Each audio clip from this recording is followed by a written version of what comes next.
Seja muito bem-vindo a mais um programa Transição, a visão espírita para um novo tempo. Provavelmente você já deve ter ouvido falar em lei de causa e efeito, ou coisas do tipo, para toda ação existe uma reação, a que se faz, a que se paga. Mas se considerarmos que a vida do espírito ultrapassa a existência atual, vamos descobrir que essa lei é muito mais abrangente do que imaginamos. Obra do destino, do acaso, ou sempre resultado das nossas escolhas?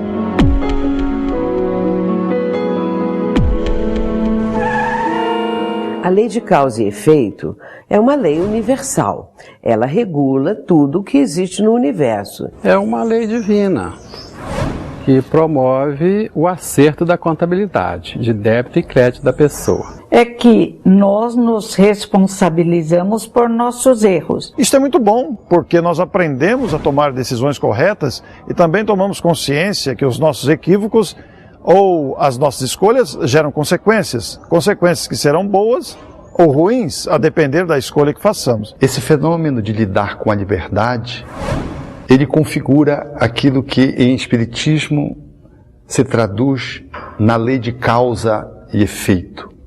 Causalidade.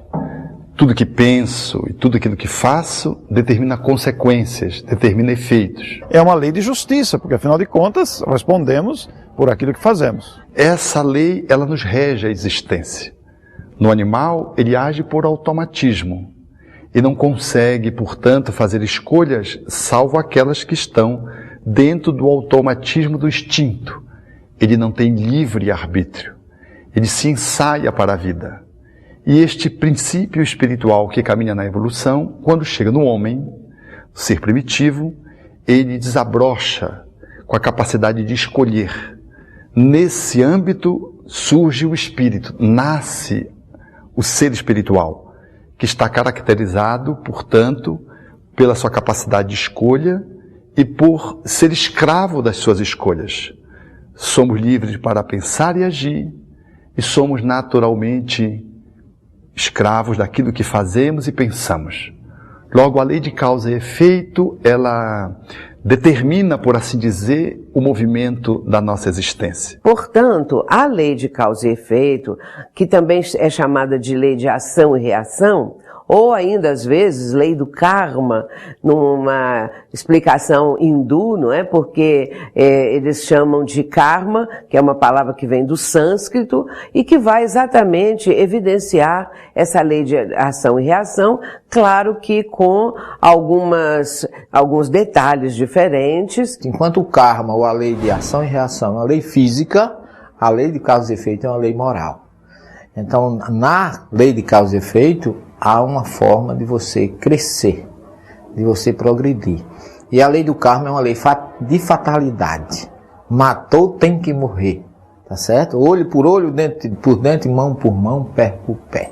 Como diz lá no Êxodo. Mas que no fundo expressam essa mesma postura, essa mesma condição do ser humano, que tudo que atravessa na sua vida, tudo que ele está vivenciando tem uma causa, tem o porquê. E a doutrina espírita vai nos mostrar exatamente isso.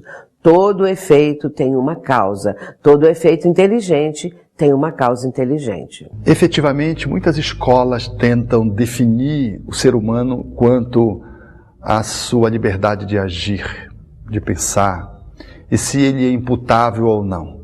Desde aquelas que querem reduzir o homem à condição de mero efeito biológico e determinação genética faria com que este homem agisse a partir de toda uma herança, numa perspectiva, numa visão do automatismo estritamente biológico, e o homem nessa visão seria máquina, até uma outra que nos coloca numa visão mais sociológica de que o homem é resultado pura e estritamente dos fatores sociais. Ou outra que quer dizer que o homem é absolutamente livre, ele decide o que ele decidir, e ele está absolutamente livre para decidir, e portanto ele é responsável por tudo aquilo que ele faça. E penalmente ele pode ser alcançado pela legislação. E nós temos na linguagem espírita a lei de causa e efeito, que mostra que cada um recebe segundo suas obras. Nós vemos aí um grau de merecimento, não é?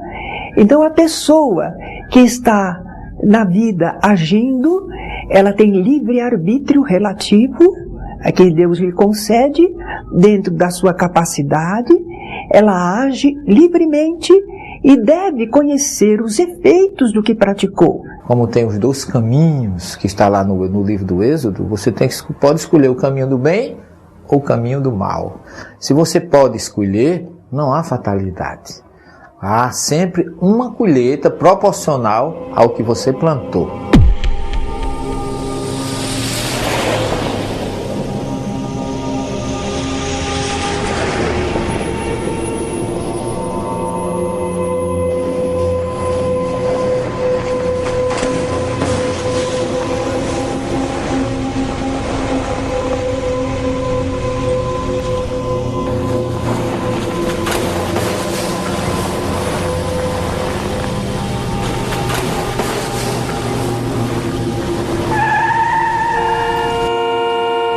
Poderemos nunca dizer que está escrito, nada mudará o meu destino. Por quê? Se nós disséssemos isso, se aceitarmos isso, vamos esquecer que temos livre-arbítrio. E o livre-arbítrio, como está lá no livro do Gênesis, lá na árvore do conhecimento do bem e do mal, nada mais é do que o conhecimento para o discernimento. Bem, à luz da doutrina espírita, só há um destino marcado para toda criatura humana. Em qualquer latitude, em qualquer longitude, neste ou em outros mundos, é o nosso destino de evoluirmos, nos aprimorarmos, nos desenvolvermos intelectual e moralmente. Esse é o destino que Deus nos deu para todas as criaturas. Então nós não diríamos não que o que está escrito está escrito. Está escrito no sentido de que nós temos a lei do progresso a cumprir. Essa lei de progresso é para todos nós, não é? Se entendermos assim, que nós estamos dentro da lei de progresso, podemos dizer o que está escrito. Mas não que haja um destino marcado, com fatos detalhados, nos aguardando ao longo da vida. Nós estamos regidos por leis divinas, que as leis humanas um dia imitarão. Então, se nós infringimos a lei divina, nós automaticamente acionamos a lei de causa e efeito, que virá de uma forma ou de outra, num futuro, resgatar, limpar a nossa economia espiritual daquele débito. Todavia, nós não somos máquinas, não somos robôs, somos criaturas que sabem tomar decisões, que vão adquirindo consciência gradativamente. E isso determina o rumo dos acontecimentos. Deus estabeleceu leis e nós vamos vivendo a nossa vida, mas somos criaturas capazes de tomar decisões. Então é uma misericórdia divina, é um método de educação divino, que nós fiquemos conhecendo o que nossos atos produziram de efeito. Essa lei de causa e efeito vai nos mostrar o resultado daquilo que vivemos, pensamos e sentimos. Muitas vezes nós não tínhamos a ideia de que seria mal, de que seria prejudicial a alguém, mas com a lei de causa e efeito e naturalmente a reencarnação, a vida imortal, nós chegamos a esse entendimento. O progresso é lei inevitável, todos progrediremos. Como sentimos as consequências das escolhas que fizemos em vidas passadas? E como construímos o nosso futuro? Depois do intervalo.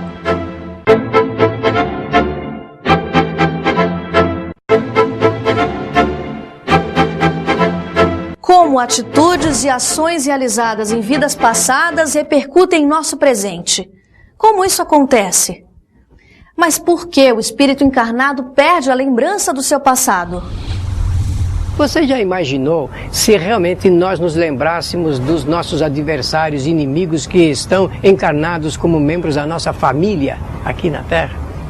Realmente isso traria um desconforto e desestabilizaria o espírito com absoluta certeza. Então, é muito importante a não lembrança. Nós, no Espiritismo, dizemos que é uma ótima providência divina, exatamente porque dá a oportunidade de nós realizarmos novas experiências sem esse assunto ligado com as lembranças das vidas anteriores. Então, eu acho que essa é a beleza do Espiritismo.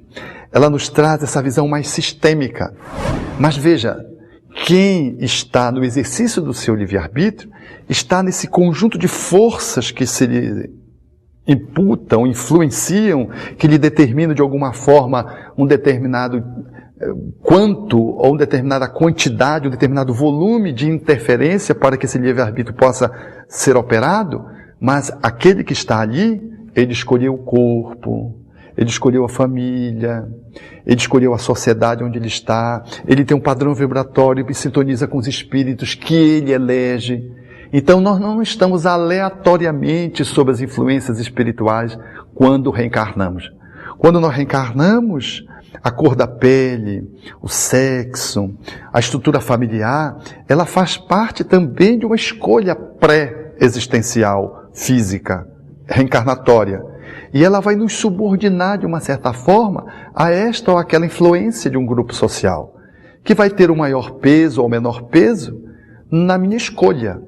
Assim, nós não somos absolutamente livres, mas também não somos reféns só dos fatores sociais, do corpo, das influências astrais, das influências espirituais. Tudo isso interfere, mas não determina. Nós é que fazemos, a partir dessas escolhas e a partir dessas influências, nós fazemos então as nossas escolhas.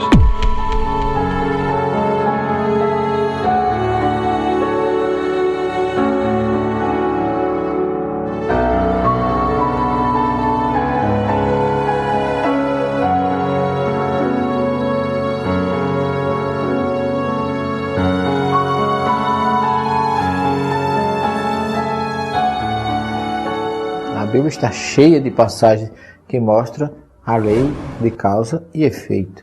Desde a Torá, desde o livro de Moisés, até o Novo Testamento. Jesus diz que a cada um será dado segundo as suas obras.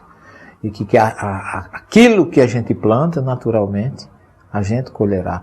Paulo fala nas suas cartas, na carta aos Gálatas, capítulo 6, versículo 7 em diante, quando ele diz assim: de Deus não se zomba.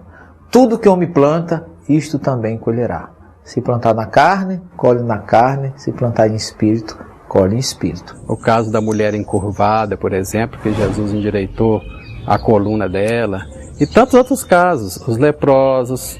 Por que eles tiveram lepra? Evidentemente que aquilo ali estava limpando a economia espiritual deles de algum débito feito. Então, em toda a Bíblia, e não só em toda a Bíblia, mas ao nosso redor, quando nós saímos pela rua, nós estamos vendo ali as consequências da lei de causa e efeito.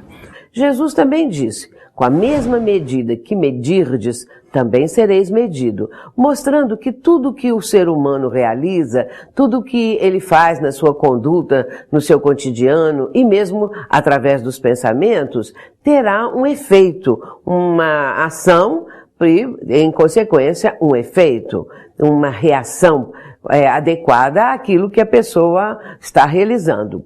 Portanto, é o ser humano, na sua vivência, que está nessa dinâmica de realizar os seus feitos, que tem a causa nele mesmo. Quando uma pessoa diz que está sofrendo muito, que está passando por dificuldades, por vicissitudes na sua vida corporal, na sua vida mental e espiritual, é porque existe realmente uma causa anterior. As palavras do Cristo expressam exatamente isso. A cada um segundo as obras que realizou. ou realizou nessa atual reencarnação ou em reencarnações precedentes. E por isso, se, por exemplo, agora o indivíduo não sabe o motivo do seu sofrimento e às vezes pode dizer assim, sempre fui uma pessoa digna, honrada, correta nas minhas atitudes, nos meus pensamentos, e por que sofro tanto assim, porque eu tenho tantas lutas na vida, ele pode até se achar injustiçado, mas é exatamente uma causa anterior, que agora está se refletindo nos dias atuais. Então a lei de causa e efeito, ela vai desaguar sempre nas escolhas que estão relacionadas às minhas vidas anteriores e as influências do cenário em que eu estou posto, ele em algum nível está intrinsecamente relacionado a um cenário anterior.